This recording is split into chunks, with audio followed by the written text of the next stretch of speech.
Can everyone see my slides okay? Yeah, thanks. Brilliant. Okay, so we're all here today to learn a little bit more about Smart Towns Wales, Trefi Smart Cymru, which is a Welsh Government funded project delivered by Menter Môn for the past 3 years. It's part of the Transforming Towns agenda, and the idea is to use technology and data to help regenerate the high street. So I'm Kiki Rees-Stavros, I'm the Digital Projects Manager, and we're joined as well by Sarah Bright, who most of you will know. She's the Senior Project Officer in charge of engagement in South Wales. So Sarah will be your point of contact. Just a little background about Menter Môn, if you're not familiar with us. So we're a social enterprise based up in North Wales, but we do have Pan Wales projects as well, like this one. So we have 3 main project areas, from renewable energy. You may have heard of our big tidal project, Modlice. We also have economy-based projects. So we've managed part of the contract for Business Wales. We have different digital projects such as Smart Towns Wales. And Smart Towns, like everything that we do, feeds into our kind of purpose of thriving communities, supporting communities in English language. So as Smart Towns Wales, we offer all kinds of different support. So from expert advice and guidance, not necessarily from us, but from our network of experts across Wales. We have workshops such as this one, online or in person, and a variety of different events and networking opportunities, which I'll tell you a bit more about at the end. One of our main purposes, obviously, is to raise awareness of the tech and the data available. So we love showcasing different success stories. We find that this is the way that people kind of see the value and see what they would like to implement. And to that end, we've got loads of different tools and resources on our website. So really encourage you to have a look. We also recently have got access to high quality data from high streets across the country that we're able to advise businesses with. And this is a completely free service that would usually cost businesses thousands of pounds. So excited to tell you a little bit more later on. But just taking a tiny little tangent from the Smart Towns, because I know a lot of you here are from Pembrokeshire. And I think some of you might not be from Pembrokeshire, so just bear with us. I'm sure it'll be interesting for you to learn a bit more about this project anyway. So shall I pass to you now, Jan, to give just a little overview of why the Pembrokeshire crew are here? Yeah, okay. Well, thanks, Kiki, and welcome everybody. Glad to see everybody who's arrived, and more people still. That's great.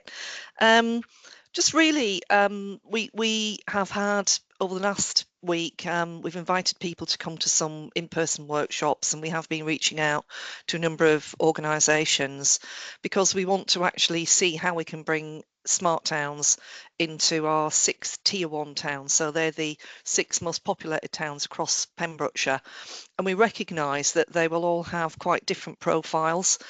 People from Pembrokeshire will recognise that, for instance, Fishguard and Goodwick as a settlement is very different from Tenby or Milford Haven. So part of the project is to actually understand better data that underpins those towns and actually helps us understand their profile better. But the second part of it is to actually look at our opportunities and the benefits that we can get from working with organisations like Menter Môn. Owen Davis, you'll hear from Adam and Owen later in the session, are here to help with looking at how we might put together our first phase of digital town plans as well. So not to say so much more about that, except to say that I believe that what we will benefit from here is that we have the opportunity to consider how we can make our towns more investable, and also how we can actually drive business and information better by actually understanding what's happening in our towns without being too you know, interfering with people too much, but to actually understand what's happening. And a really easy example of that would be just simply understanding actual footfall in our towns. So I'll leave it there because there's lots of examples to come, I know, but from a performance point of view, I think that this project is likely to help us going forward, working with stakeholders, understand our towns better. And this project is to raise your awareness, this session rather, to raise your awareness and improve your understanding of the opportunities and benefits. And then I think Adam, will invite you and give you some information as to how to become more involved going forward. The project is a very tightly funded project. It's a first glance at what we can do with smart towns, and we will be looking to conclude our planning in this phase, which is the very start of everything, by December 2024. Thanks. Brilliant. Thanks, Jan.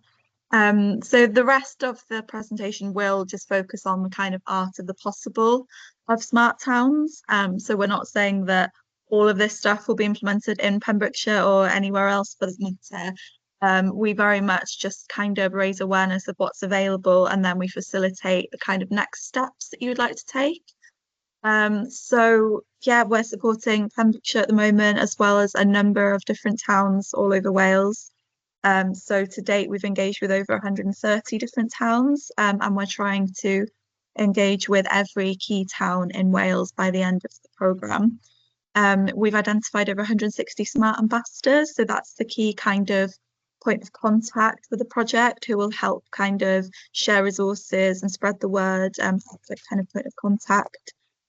We've now got nearly 2,000 people having attended a workshop, and we facilitated a number of place plans, including those by Owen Davies Consulting. And great news today, congratulations to Owen and Adam, nominated for another national award for the placemaking in Wrexham. So loads of really exciting stuff going on with smart towns, and we'll talk about some examples as we go through.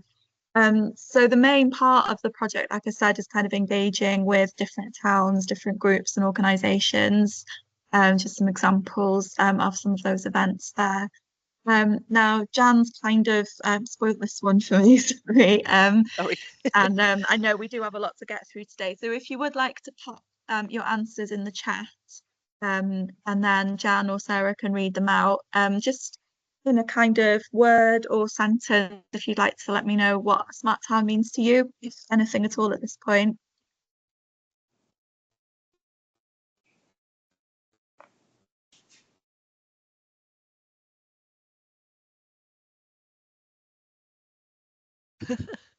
Silence.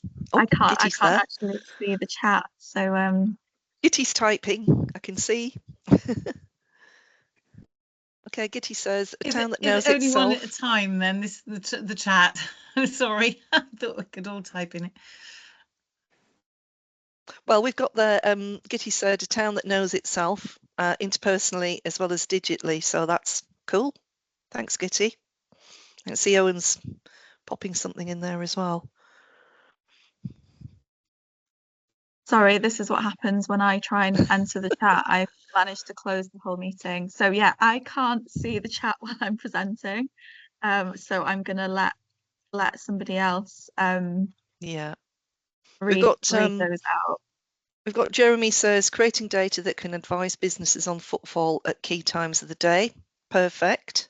Yeah, great. Good answer. And I've got one from Richard, if I can get my chat bar coming down, which it won't.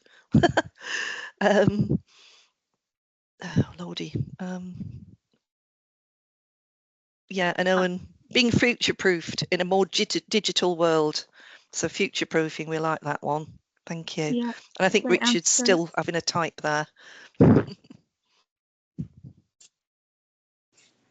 Okay, great. Yeah, thank you. Good answers there. So already a good level of understanding about smart towns.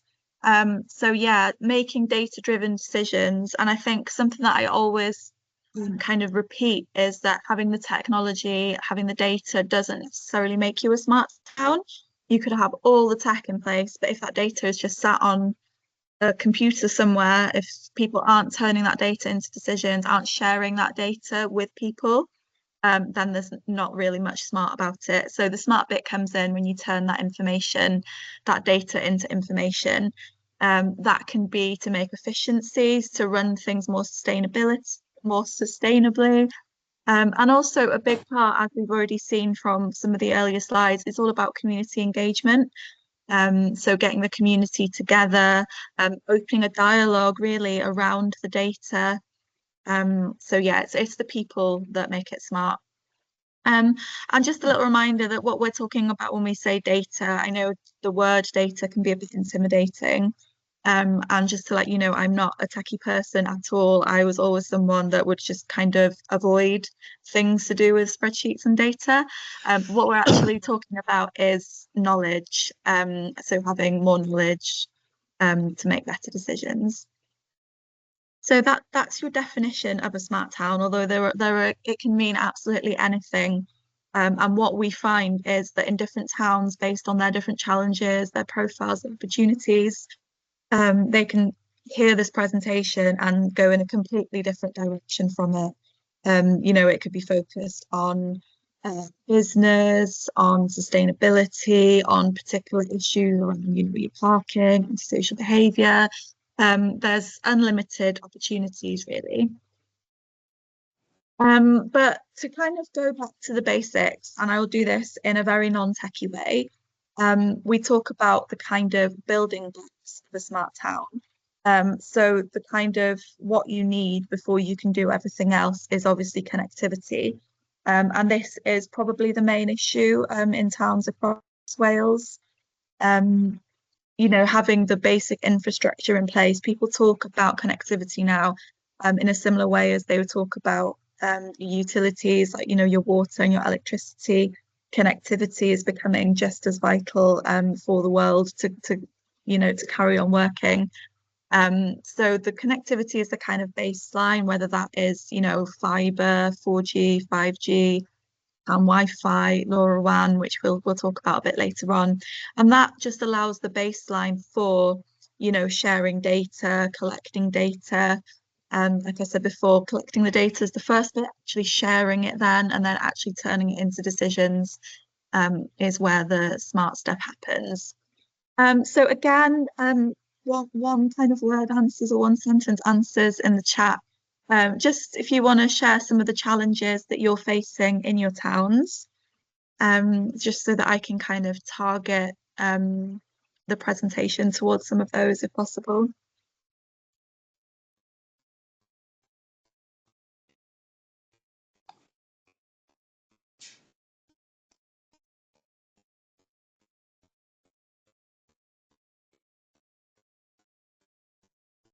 So Ruth has mentioned opportunities for young people post school and college. Okay, yeah.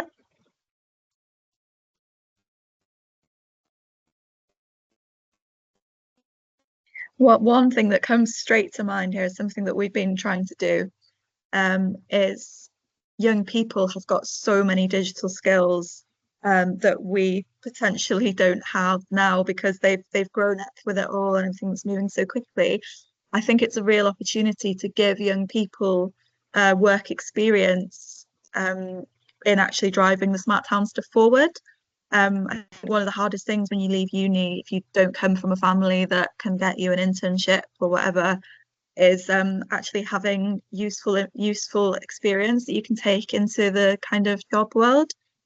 So maybe getting young people involved with initiatives like this, getting them, interacting with the data, doing like town-wide marketing and things like that. That could be some really valuable experience for them.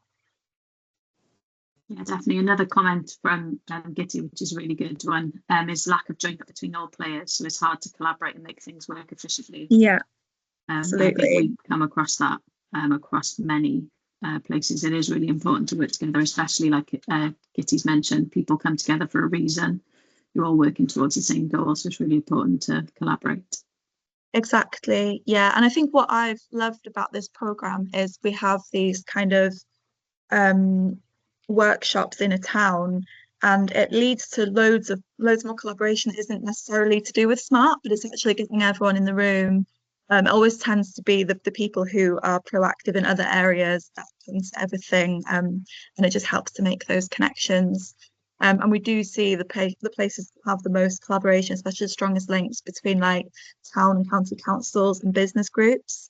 That's where we see the biggest success, really. Okay, great. So I'll carry on, and I always like to preface this bit by saying that we don't have the answer, unfortunately, to transforming the high street at the moment. There's no kind of one solution fits all. But what we do hope to achieve is use data to have solid evidence of the issues. So, for example, I was at an event yesterday and someone came over and they said, since our local authority has closed the library on 2 days a week, those days are absolutely dead on the high street. So if they had high street data to show that, that would be really powerful then to take to the council and say, you know, were you aware that it had this much of an effect? And is there anything we can do to change that? So any kind of argument is a lot more powerful when you have solid evidence of it. You can then obviously use this information, this data, when applying for grants, to justify more investment. I know lots of local authorities look at the profiles of towns based on the data now when they're deciding, you know, where to put their investment and things like that. So the more infrastructure and the more kind of data you're collecting as a town, the more bargaining chips you have in a way. It's also really, really useful to measure the progress of any interventions. So, you know, if you're putting something like free parking on, or if you've invested public money in, you know, a new building or a new path or park or something, has this had a positive effect on High Street? You know, is your marketing campaign helping, or are you just throwing money at the problem, you know, without really being smart about it? So really important to be able to be reactive and to make sure that you're making the most of the resources that you have as well. And it's also a kind of two-way street. So we're talking obviously about collecting data to have more information, to learn about like residents and visitors and stuff. But it's also a kind of two-way thing as well. So helping you improve kind of consultation with communities, which we've already kind of touched upon, like with workshops. You can also have kind of surveys and things like that integrated in. So people can give you feedback or let you know about problems in the town. Let you know about different events in the town. So one of the key challenges that we hear people talk about is events happening and people not knowing about them until after they've been. So that's a big frustration throughout Wales. So again, kind of communication is a huge part of smart towns. And identifying kind of missed opportunities as well, which I'll talk about with examples a bit later on. Just to kind of set the scene a little bit about why we're doing this. Most of you probably know that all of the main kind of high street giants or online giants these days have one thing in common, in that they are really data-driven organizations. So companies like HelloFresh, which you would, you know, think about as a food company, is actually, you know, it's a data company more than anything.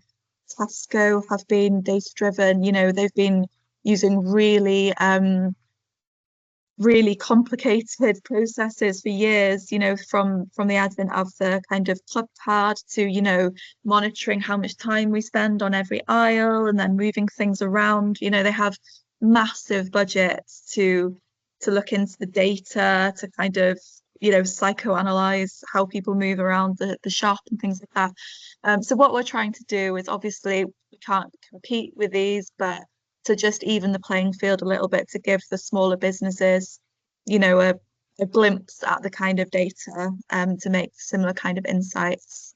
And this is all for free. So like we said, things that, you know, these businesses have massive budgets for, we're offering a kind of a small scale service of that for free to high street businesses in Wales, to monitor the high street, you know, the health of the high street as well as their businesses.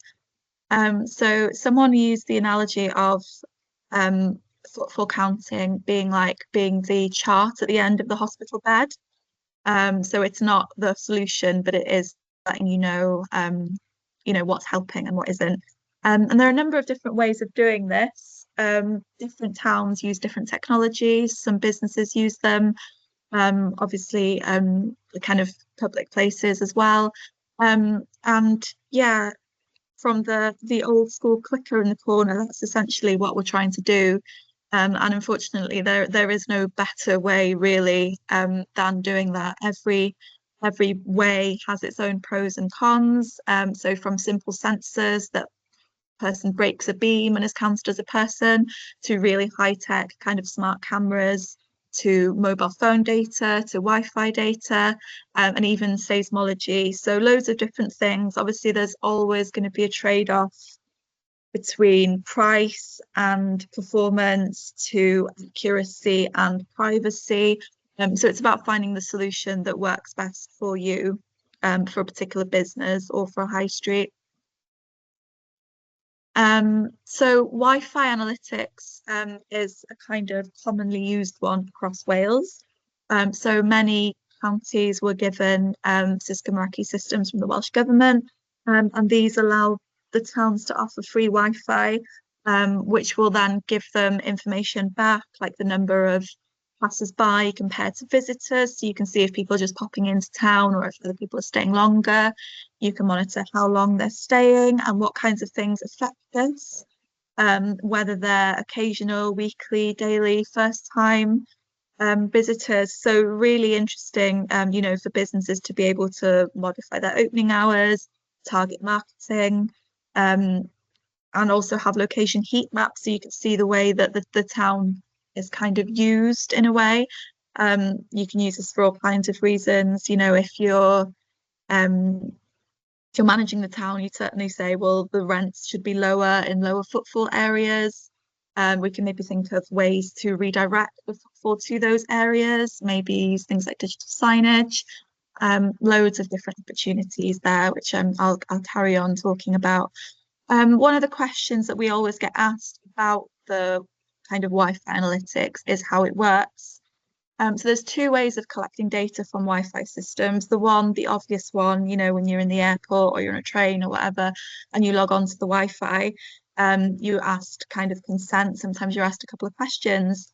So that's the way that we get information about, age and gender and things of the people visiting, is we simply have to ask them that when they're logging in. We can also ask them if they would like to be kept informed of things going on in the town, which will then allow the town to send out marketing campaigns to those people in a completely GDPR compliant way, without having access to the emails, but just being able to send emails out based on the profile of the person they want to send it to. The second way is how we monitor the footfall, and that doesn't actually require a mobile to be connected to the Wi-Fi. So any Wi-Fi enabled device that is in the area for more than 5 minutes is counted anonymously. And the way that happens is, you've probably noticed that, if you've been somewhere before, whether it's your local cafe or, your home, when you go into the property, into the Wi-Fi area, your phone connects automatically. So your phone is constantly on the lookout for Wi-Fi networks to connect to. And when it does this, it's sending out a little signal saying like, hi, my name is, and then like a jumble of numbers and letters. So this jumble of numbers and letters is then jumbled even further to the point where it's not recognizable and it can't be re-identified. And then it's put into these graphs. So there's no personal information there at all. It's just that signal has been counted as a person being in that area for time. So that's how that works. And the community kind of benefits are really, really varying. So in terms of digital inclusion, obviously providing a free Wi-Fi service is not just for tourists. It's really vital for some residents to be able to access services. So we've had some really positive feedback from food banks saying that their users have found it to be really, really useful for them. Mentioned before about keeping visitors and residents informed, whether that's through emails or just simply providing maps. So we were in Haverfordwest for a workshop last week, and it was just gone 5 o'clock. I think we were looking for a coffee. So we, in an ideal world, we would have been able to log on to the town Wi-Fi quickly, see where the nearest coffee shop was that was still open, and go there. We really struggled because we didn't have phone signal, and the coffee shops that we went to were closed. So we ended up in Costa, which obviously isn't what we really wanted. So having a system like this can really help support those independent businesses. It can also obviously give better information for those businesses and kind of, you know, for them to grow like that as well, for them to understand the visitor patterns. We found that the town was quite busy when we were there, so potentially those coffee shops could benefit from staying open a little bit longer, depending on, you know, what the data and obviously what their circumstances are. So that's just a small example of kinds of insights that we can gain. And obviously from asking people questions when they log in, you can find more information depending on what your priorities are. So up in North Wales, the Wi-Fi systems are rolled out across Gwynedd and Anglesey, and Powys now as well. And when people log into the Wi-Fi, we ask them what their preferred language is. So this is obviously for comms purposes, so that they get an email in English or Welsh according to their preference. It's also really interesting to us to actually monitor the use of language across different communities. You can also kind of even identify the communities from the data, sometimes from the profile, you know, when you see what their use of language, what their predominant purpose of visit is. And an example of this data we found really interesting was, I don't know if you're familiar with Pwllheli. It's quite a tourist town on the Llŷn Peninsula, where obviously it is a high Welsh speaking area, but a very touristy town. And we found that the use of language there was almost half the people chose Welsh as their preferred language.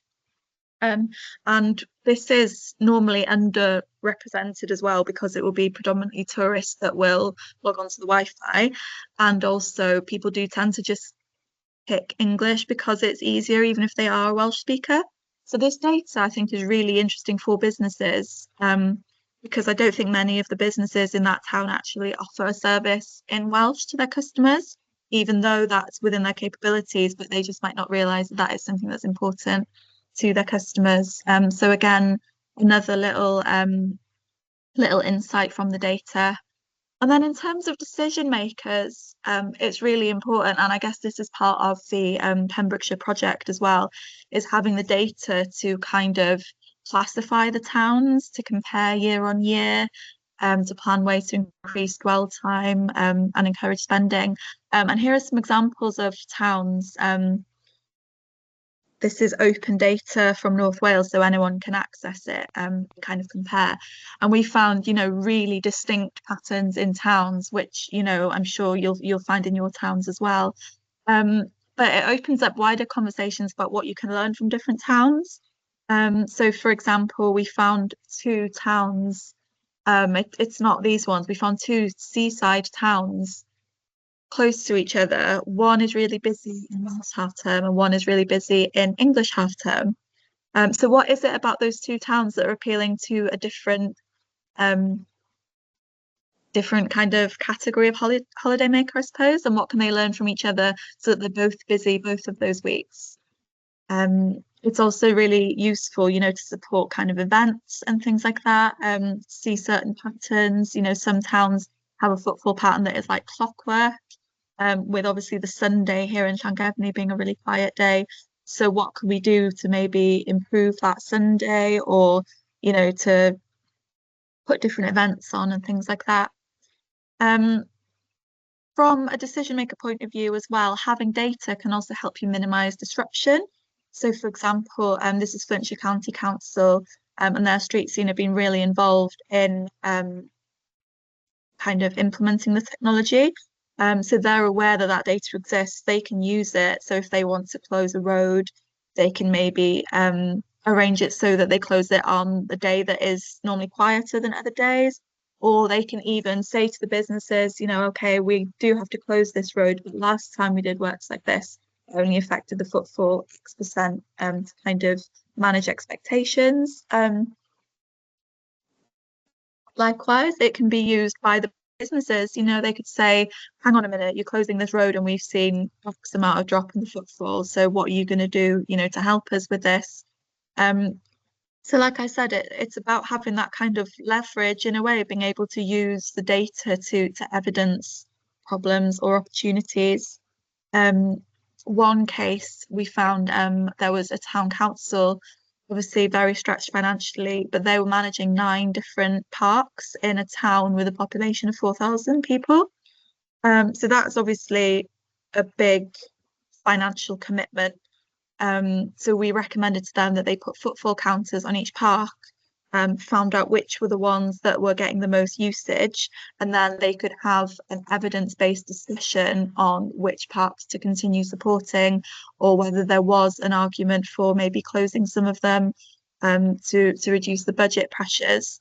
Obviously, we're not encouraging kind of reducing facilities or anything like that at all, but it's all about you know, where budgets are really tight, are we making sure that we're spending in the right places? So not about making unnecessary cuts or cuts that are going to have an adverse effect on the high street and on the community as well. So proving their use can kind of save them as well in a way. Already spoken about communication, so I will skip that slide. And this is just another example of the kind of events data. So this is a grant-funded festival up in North Wales that is run by Menter Môn. And they actually sent an email around last year asking if anyone knew any food vendors that would come to the event, because they were struggling to get people to commit. Now, as you can see from the data and the photo, it was a fantastic event. The food and drink vendors actually sold out. And so the following year, they were able to obviously to get people to commit to having stalls. Also, they were able to introduce a small fee for the festival because they knew that the demand was there, the data evidenced it, which makes the event a lot more sustainable going forward, you know, to get more grant funding and also to be kind of self-sustaining in a way as well. And I think, you know, just in terms of all the hard work that goes into things, it's great to be able to evidence the effect that has on the high street as well. So they're the examples of, you know, having different systems in to count on the high street. So whether that is Wi-Fi or different sensors, those kinds of projects are usually managed by local authorities. So we support and advise on those kinds of projects. Separate to that, Smart Towns Wales have a data license for a big data set from a big telecoms provider. So from mobile phone data, basically. So we're allowed to use this license, as I explained, to advise high street businesses, kind of independent businesses. So to help you understand visitor patterns, to change things like opening hours, stocking and staffing, to help you reduce waste. So we found that, like, bakers and butchers especially find it really useful to have that understanding of the high street when it comes to kind of fresh produce. Understanding then how different things impact your footfall. So the more data you can bring in and compare, you know, having the footfall is one thing, but if you can bring in weather, different events and things to that as well. So the more sets of data that you have and can compare, the more insightful you will be, the more then you will be able to kind of start to forecast, start to, you know, to be a bit more resilient, to know what you're going to need and when. And of course, as we mentioned, to inform decisions on investment and grant applications. We have lots of new businesses, people who are thinking of starting a business coming to us to find out about their high streets. So I actually used to run a business, and when I first opened, I opened my restaurant from 8 in the morning until 8 at night for 2 weeks to figure out when the busiest time was. So obviously with access to this kind of data, saving yourself a lot of trial and error, and yeah, just working a bit smarter really. So that offer is for any business, any high street business in Wales. I don't think these play on the video, so I will go through them. They're just this is an outdoor adventures company in Beddgelert that uses the data to kind of model their business. They know now what kind of profile will be during holidays, so they know which kind of bikes and things to order. So you can really, you know, delve into the data. The Olive Tree and Mold is one of the kind of really data-driven businesses that we've worked with. And they identified, as quite a few towns have actually since, that they have a traditional day of the week that they close, which was Monday. After looking at the full data, they realised that this was actually one of the busiest days of the week. So they took kind of confidence from this data, started opening on Mondays, and found that it's a really good day. So they're then trying to kind of convince more businesses to follow suit, which has a knock-on effect on the high street and kind of high street vibrancy. So they're just some ways that businesses are benefiting. There's obviously massive value then in comparing the high street with your own business. So this example of a business here, in January, their town and building footfall was similar. But when it came to August, when the high street picked up, they weren't seeing this translating into visitors to their shop. So perhaps without actually seeing this data, they wouldn't have realised there was such a discrepancy. And you can then start to ask more questions. You know, what is it about the August visitor that isn't attracted to this business for whatever reason compared to the people that are there in January? Is it that they don't know it's there? Does the signage, does the window front need updating? Or is it something more to do with what they're offering? And is there something that they could be offering to these people that are on the street? So what can they find out about them to be able to market to them better? So all kinds of conversations that you can have, but sometimes it can be a bit difficult to broach those topics or even to realise that there's an issue without being faced with the data. I use the example of your kind of your smartwatches as well. You know, that data makes you realise things that you might not have really noticed about your lifestyle and your patterns. Another example of this was 2 shops that had footfall counting devices in their business to compare to the high street. So the grey line is the shop that is actually on the outskirts of town, whereas the orange line was in the centre of town and paying a higher rent. The blue line is the high street footfall. So shop B, which was in a traditionally quieter area of town, was actually getting more out of the town footfall than the shop A, which was in a central location. So they actually decided that they didn't need to be paying the high rent for the central location, which was obviously not the outcome we would have expected or hoped for from the pilot. But it does mean that the shop is still going in a more peripheral location, which might not be the case if they carried on paying high rent. So yeah, kind of make or break stuff really. Also, one of the things that we work with towns to do is figure out how they can kind of redirect full. So in one workshop, we had a town kind of complaining that there's a perception, at least, that big kind of tourist attractions outside the town don't benefit the high street. And this is something obviously that comes up in lots of different towns. So we put a digital screen in place. Well, actually, first of all, we asked the tourist attractions to share their footfall. And it turned out that their footfall was about 60,000 a year, while the high street footfall was only about 20,000. So then that evidence does prove there is a problem there, proves the scale of the problem. And then with this data, we're able to say, well, can we put this screen up there? And businesses could actually upload their adverts in real time to the screen. So while people are queuing up to go on the tourist attraction, they were able to see like, oh, there's a Mexican night on the high street, you know, we'll go down to town. And the anecdotal evidence so far from businesses has been that this has been a success. Likewise, up in Wrexham, they've been rolling out digital screens across the city, and the Smart Cities officer actually got a phone call from the library asking them to take the poster down, and he was really confused. He was like, why would I do that? And it turns out that their library events were actually at capacity, which they'd never been before. So it's something really simple, but a poster on a screen has a much wider reach and appeal for some reason than, you know, a normal poster. So apps are another great way of sharing kind of information, but of also getting some information back. So there's a range of, you know, really great platforms and apps across Wales. So we've got some examples on the screen, and I think that From Visitor is actually with us today as well. So I've just seen you pop up. Yeah, so I'm yeah. here. Hi there. Screen off day today, sorry. No problem.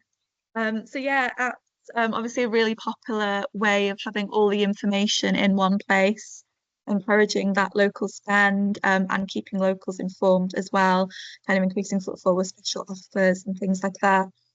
So yeah, lots of examples of this happening across Wales. And then the second part of our support, obviously, is there's the kind of the high street footfall, but then it's, you know, what technology can you implement in your business? So we've spoken about kind of comparing your business footfall to the high street, but something that we found to be a massive hit with businesses is using sensors to automate routine monitoring. So obviously businesses are under a lot of pressure, most of them are understaffed, especially in, you know, in tourist areas. So being able to use sensors to cut running costs, so to cut use of energy and resources, but also things like, you know, monitoring fridges and freezers.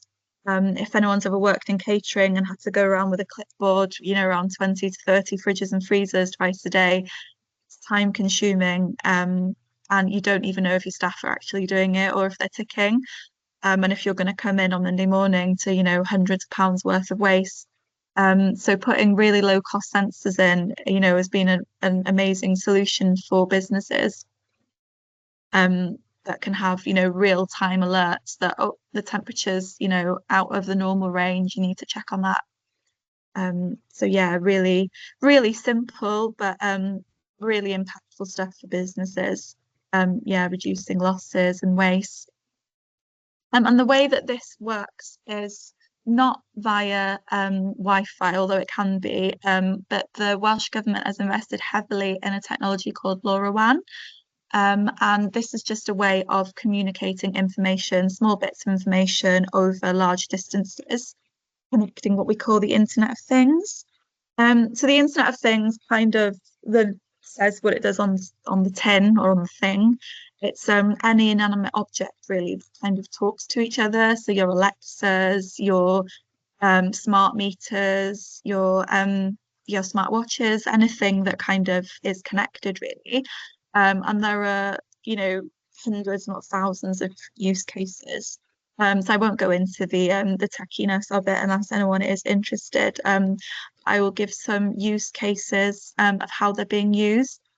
So in businesses, like we said, about planting, energy efficiency, the regulatory compliance, but also for things like getting feedback, so your happiness monitoring. You've probably seen, you know, the happy to sad faces on public toilets. So they're used obviously to flag, you know, when the toilet needs cleaning. But they could also indirectly flag, you know, different patterns.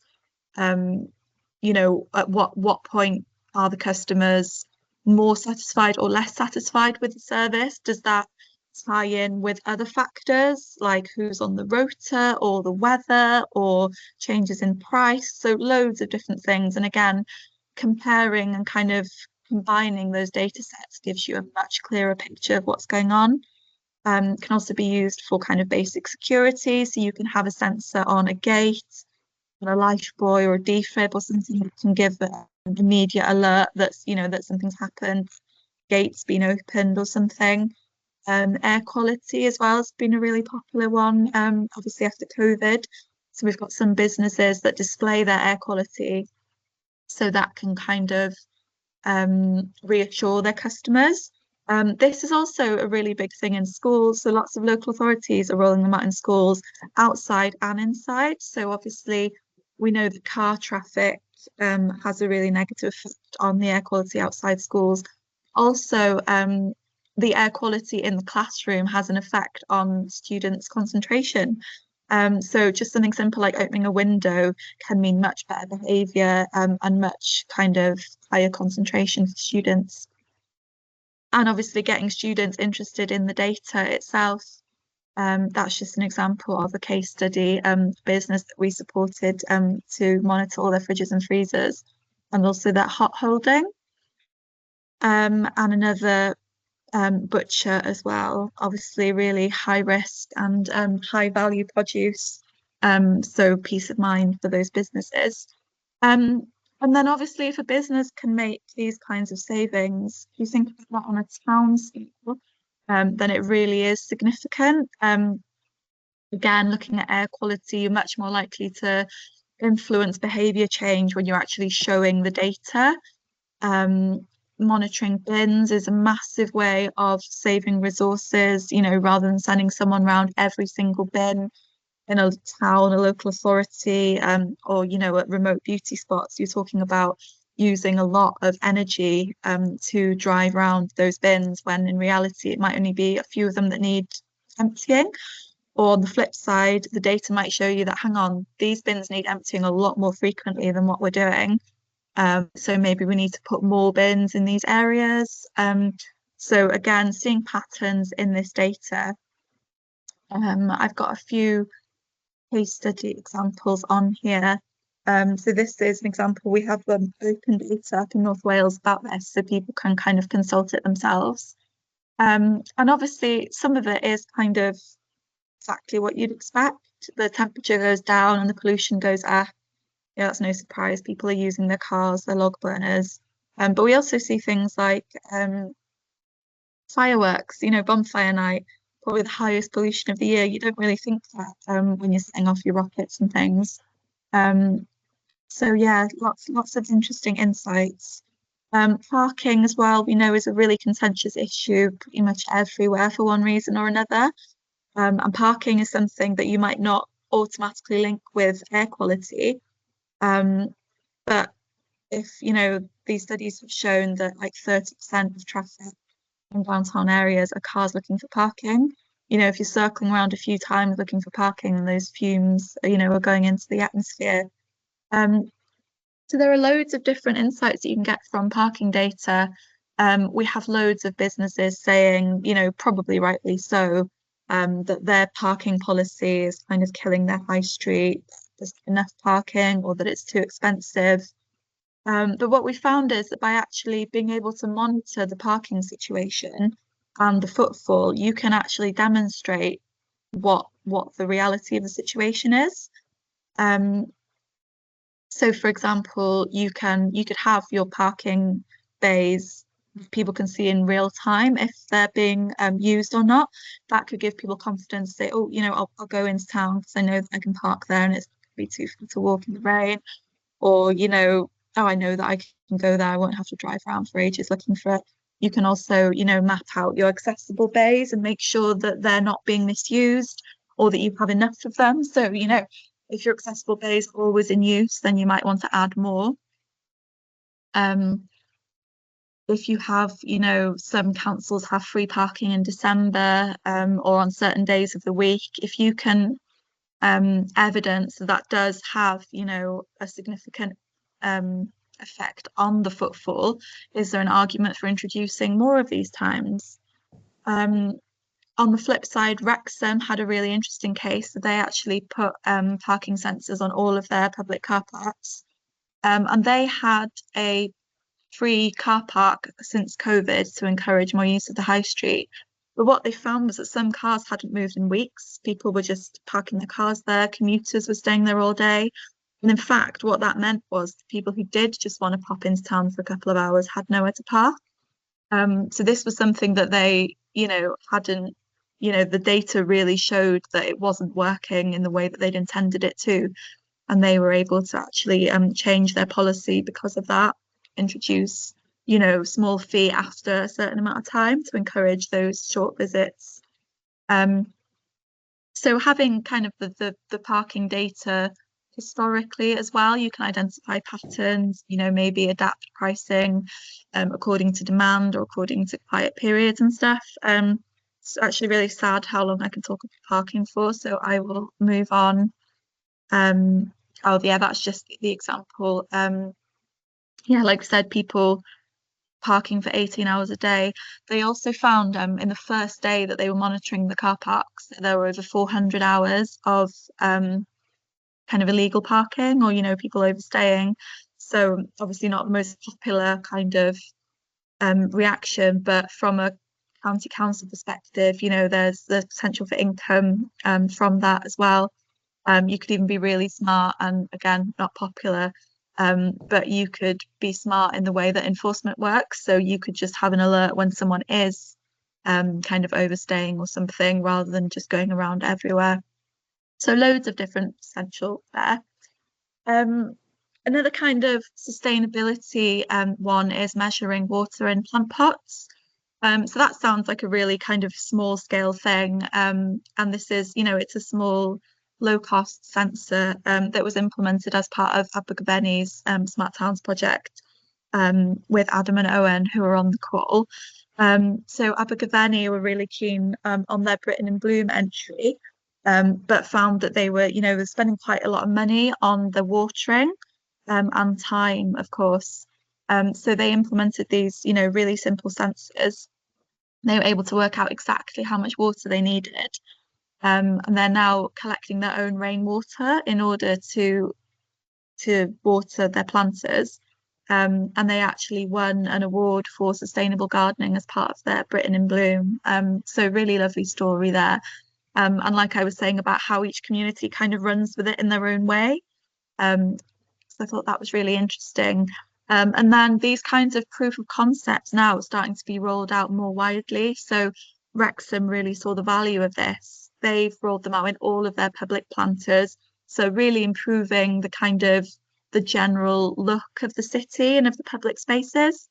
And this is what their dashboard looks like. So they can actually see which planters need watering, which ones don't. And they've saved, you know, hundreds of litres of water. Their street scene was saving between 2 to 4 hours per day since having this data, because they just simply don't need to go around everything. And you know, you can apply the same concept to, you know, bins, public toilets, anything really that needs measuring or that needs checking. And the idea, obviously, of the kind of smart town would be to have all of this information in one place, so then you can start to see what affects what. You can start to be more predictive. You can, you know, you can go as far as having a digital twin, so that would be a kind of a virtual model of the town built by all this data. So you can then start to manipulate it and say, you know, oh, if we did this, what effect on that? Obviously, we're miles away from that now, but that would be a real kind of smart town. And this is just a little calculation that was made by Dave up in Wrexham on the scale of the savings. You know, we're talking about businesses saving and then on the town level, but if you roll it out over a whole county, the amount of savings are really significant. And just to caveat, because I've used the stock photo here, we're not talking about household bins, definitely not. That's stressful enough as it is. We're talking about like kind of high street bins, you know, public toilet bins and things like that. So yeah, definitely not home bins. So yeah, like I said, we're aiming to regenerate the high street and support businesses, but there's loads of kind of other kind of added value things to smart towns, you know, whether it's, you know, reaching net zero, cutting running costs without cutting the standards, allocating resources and improving public services and spaces, making informed decisions and having data to justify investment. So loads of different opportunities. How do we get there? Obviously through the kind of the smart towns support be the first kind of point of contact. The second question is always, you know, where does the funding come from? So there is Transforming Towns funding. I think I mentioned we come under Transforming Towns, and part of that grant has a Digital Towns grant. So for capital items, anything that we've spoken about basically. Now that is a fund that you apply to through your local authority, through your regen department, and part of that, one of the requirements actually is having place plans in place in order to be eligible for the funding. So what Pembrokeshire are doing, obviously putting that plan in place, we'll be putting them in a solid position to get that funding, if that's the way it goes. So in terms of barriers, obviously I'm not going to sugarcoat it. Any project, especially if it comes to kind of infrastructure, has its challenges, whether that's from the public, whether it's logistics or kind of bigger, political funding, different issues like that. I'd say the most important thing and the biggest piece of advice I'd give is that communication is key. We always start a project off with kind of community consultation. It's so important to be open and upfront about what we're trying to achieve. If we're collecting data, why are we collecting data? What data is it? Who will have access to it? And we do really encourage open data. If you're collecting data about the public, then really it should belong to the public, and they should be able to access it and benefit from it. It shouldn't just be, held somewhere. We find, like I said earlier, the biggest marker of success really is the collaboration, whether that is between businesses, whether it's between different departments within the council even. But yeah, it's all about breaking down the silos and making sure that everyone's benefiting as well. So we found some councils even were investing in the same tech from different companies because there wasn't that communication happening. So if you have a project, I think it's really important to make sure that everyone of your kind of stakeholders know that that project is happening, and maybe collaborating and reaping the benefits from it as well. And in terms of commitment, I think when there are so many projects and so much kind of pressure on people's time, it's really important that you commit to solving a problem that's important to the community, that you're not just saying like, oh, we're going to do this, put this technology in because everyone else is doing it, because that's what we think we should be doing. There's no value in that, and those kinds of projects will fail. If you have identified a problem that is, the bugbear of your town, you have a plan how you're going to tackle it, and technology is part of that plan, or data is part of how you're going to measure it. That's why it's so important to have this kind of place planning process, and committing to it, having something to refer back to. So that's a quick kind of whistle stop. We do have lots more sessions coming up, which you're welcome to sign up to on our event site. Most importantly, we have this session on every month. So if there are people who haven't been able to come or you think would benefit, please put them our way. We have a whole series coming up about smarter business, and just to get aware of time, so I won't go through what all the sessions are, but we will send these over in an email to you if we haven't already done. So I'll stop sharing. That hour has gone really quickly. Obviously if people have to go, that's fine, but I can stay on if people do have questions.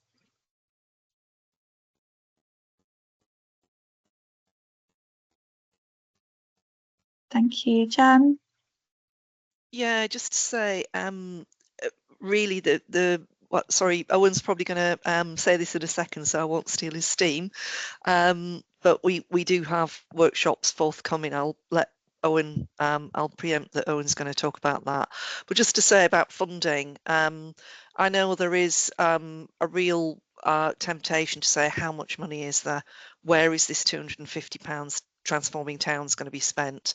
Let's bear in mind for a kick-off that Rachel Reeves is going to be looking through our budgets across the UK, never mind Wales, at the end of October. So she's even looking at what's available now in this spend year. So just be cautious on that.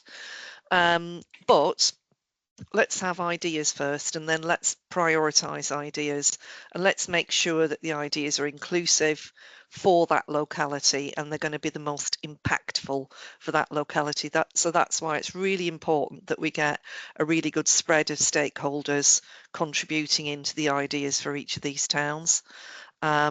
It's just important that we can select top ideas, because there's going to be a difficulty spreading what will probably be a quite small amount of money in the first instance around to get some kind of early wins and maybe small pilots on the ground. But let's not run before we can walk. Let's just join in and get all of our really good ideas on the ground, I think, is the best advice I can give. Thanks. Thank you, Jan. Yeah, really good advice. Hi, shall I jump in? Yeah, thanks, Owen. Hi everyone, I'm Owen, if we've not met, and I'm working with Adam on behalf of Jan to help to prepare some plans and ideas for the towns in Pembrokeshire. So hopefully we get a chance to meet. One ask I was going to make is we want to make sure that we don't miss out anybody's connection to a town. But if we don't know already, or if you're not sure, it'd be really good if you put in the chat which town you're really interested in Pembrokeshire, if you're on the call from Pembrokeshire.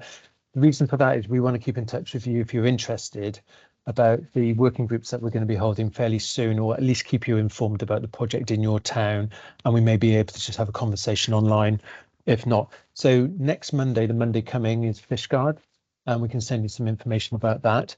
On Wednesday the 23rd next week, we're meeting in Pembroke Dock, and then the following week on the 28th there's a working group meeting in Pembroke Town. And then we're just about to firm up, so just be cautious. It's not absolutely rock solid yet, but maybe the Tuesday 29th of October will be in Tenby. And we'd really love to have as many people who are really interested in this turn up. But for us, it's kind of quality, not quantity. We want people who are kind of curious, don't necessarily have to be fully bought in, curious enough to come and give us a bit of your time, a bit of your local knowledge, and to help us to develop some ideas.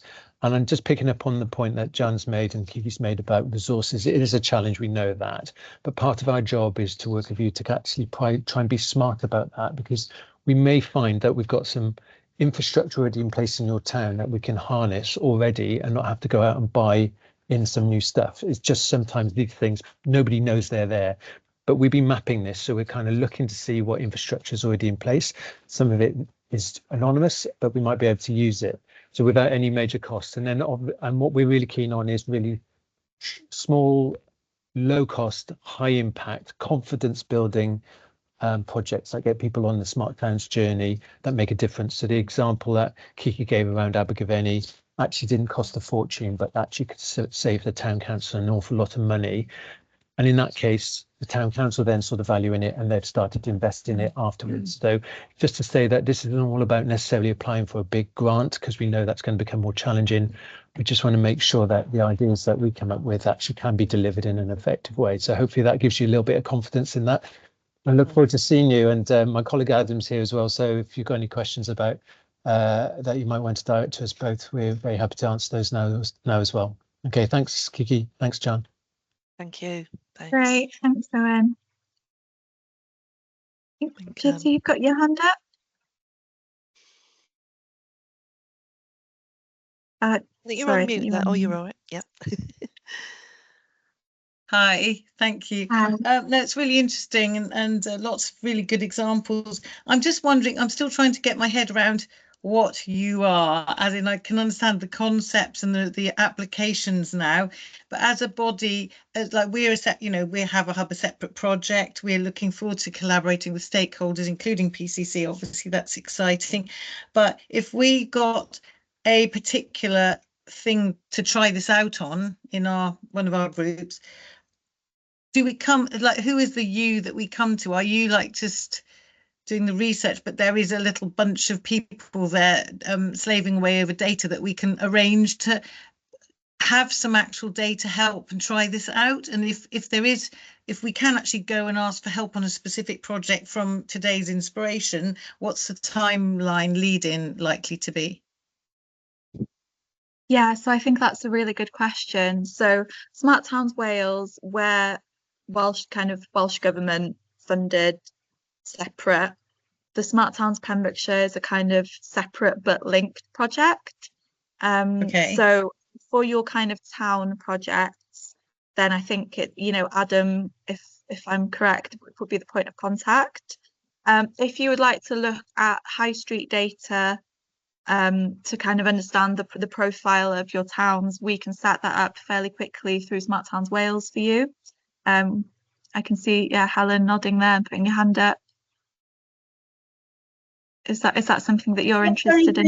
Yes, I come from a marketing background.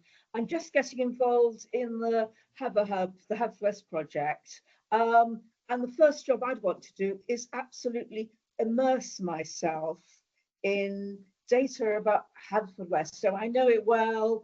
I don't live in Haverfordwest any longer, but my starting point with what do we know about footfall by absolutely every aspect you've covered, the heat maps, etc., etc. How would we be able to get access to this data?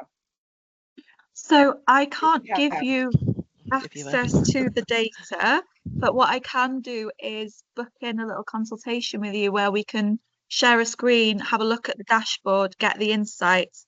I can't share the physical data with you, but I can share the insights.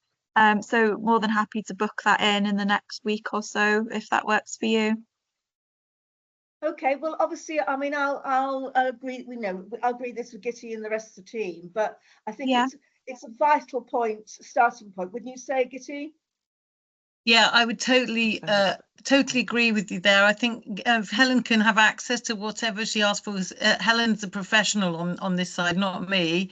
But I think this is a really good example of how lots of us are ready and excited about collaborating as new contacts. Helen's a new contact with Haverhub.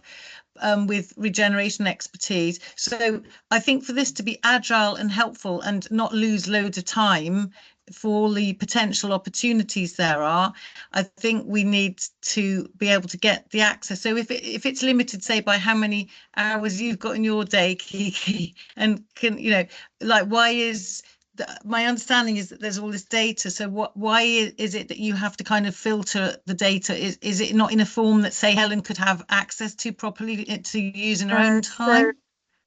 So what it is, we've been really lucky to be able to get this data within our budget. So it's from BT, who they charge, you know, hundreds of thousands for kind of for us to be able to give access to everyone in Wales, as we would love to do. I couldn't even begin to put a figure on it. So our license enables us to advise businesses with the data, but not to give them access to the data, if that makes sense. Oh, they're mean. I know. Oh, that's naughty. I'm not paying my BT phone bill after that. Okay. Is that going to change? No. I don't see it changing. I mean, yeah, again, would have to be, I suppose, local authorities could buy into it to get more direct access. But again, that's kind of passing the buck to Jan a little bit there. Yeah. It's surely, I mean, if this is a Wales scheme with smart towns and they've kind of bought into a system that is highly commercial and not, like, you know, got the social value. This is all about social value and upgrading towns, spending tons of public money on transforming towns. And, you know, I know we've been mega lucky to have the grants we've had and try to be extremely good value for money. And then it seems like the Welsh Government have started an initiative that is a bit like all the authorities that pay for expensive consultants when there's local expertise. It's like not a good value of money way of doing things. Is there not another? But this is, you're saying this is the only data source at the moment? So different towns have different data sources. So we work with, loads of towns have their own infrastructure in place. So we'll work with them to understand that data. And like I said, we encourage them to make that data open. The reason we've got the BT license was because there's no consistency across Wales. So towns have different systems. You know, they might even have different systems within a town that are saying different things. So to be able to have kind of baseline data for across Wales to look at the Transforming Towns interventions as well and how they're doing. Wow. So no, I appreciate that it's not ideal by any means, but it's the best that we could do with the budget that we have, unfortunately. But again, it's, you know, it's a great resource for businesses that they just wouldn't even have, you know, anything close to otherwise. Okay. If I could jump in, Kiki, maybe. Thank you. Just Yeah, say, sure. yeah, really good questions, Kiki. I think this is sort of stuff we like to explore in the sort of town level workshops, definitely. And like there are so many different ways to get different bits of data on different things, and they all have different price points and things. So that's the sort of stuff we'll explore in the plan and work out what's realistic, sort of long term, and what are short term opportunities, like maybe accessing some of the data Smart Towns have. I've driven her away, but I'm sure that was very helpful. Thanks, Adam. Lucas, I think you've got your hand up. There we are. I think I've unmuted. Yeah, I raised a thing in the chats about information theory and the fact that, you know, we have 3 types of information. We have private, privileged, and public domain. And I think this is what's been raised here, is that this is privileged information that we're getting. You know, the one thing I have is over what time is that going to be available? Will it be available longer? You know, because there's no point drawing a line in the sand, getting a benchmark. We need to monitor performance against that benchmark, and so that access to that information needs to be done. And I'm just wondering, you know, booking in for an insight every now and again is maybe a little is not quite enough. I don't know. Maybe we could deal with it at a town level at a more detailed stage when we're looking at it. But I just again, like Gitty, it's about that information and how that information is disseminated and who holds access to it, because information is key. And you know, we're expected to be doing the data collection and we're availing it to you guys, so that's public domain potentially, or we're giving you private data that then is being used elsewhere. So it's got to be a mutual exchange, and to get trust that needs to be built across the you know, the whole project, I think, and that probably comes down to your public communications and the way it's sold. We're all sales. We're all selling something. So I think I've said enough, but I look forward to working with you going forward. Thank you. Lucas, do we have which town you're linked to, please? Tenby Chamber of Commerce. Excellent. Thanks so much. Yeah. But I put that on the brilliant. Thank you. Sorry. on the chat. Yeah. Thanks. Okay, lovely. Right. Thank you. Thank you. Great, brilliant. Well, thank you all. Are there any other questions or comments? I know we've run a little bit. I think we're there. Yeah. Oh, Brilliant. Kiki, can I just quickly ask this point of clarification, because it might not be clear that the BT data that you have available, you can't provide it kind of at a town level, can you? It's kind of more No, to a a business particular level. yeah. So just to be clear, unfortunately, we won't be able to report on that in our plans. Hey, there we go. Yeah. No, thanks for clarifying. Okay, well, I'm sure, yeah, you'll be in touch with Adam and Owen over the next few weeks for the follow-up events. And yeah, really looking forward to seeing, you know, what comes out of them, and happy to support wherever we can as well. Thanks a lot, Great. Kiki. Great. Yeah, Thank you very much, Thank Kiki. you. Very Thank you. useful. Thank you Thank very you, everyone. much. Yeah. Thank Bye. you. Cheers then. Bye-bye. Bye, everyone. Bye bye.